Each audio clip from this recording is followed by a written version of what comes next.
In this video, I'm gonna teach you how to play Terraria Split Screen PlayStation 5. It's a very easy process, so make sure to follow along.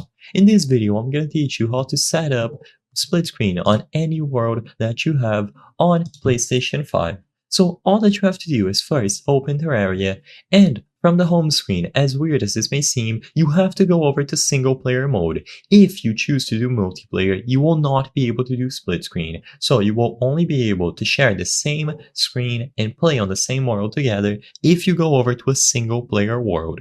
Now, once you go over to single player, you just have to do the usual things. So choose a character, choose a world, and join. You can either create a new character and world, or just join any of the pre-existing ones that you have.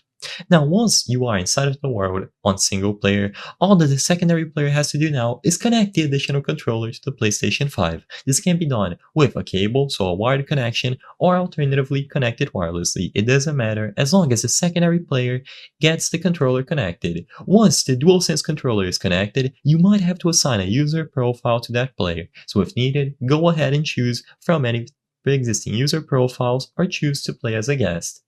Now, once they have everything set up and properly assigned, you will be able to press the X or the cross button on the controller. By doing this, they will load into split screen on the world that you selected immediately. If X doesn't work, try any other button combination such as start, but usually for most people, it is going to be the X button.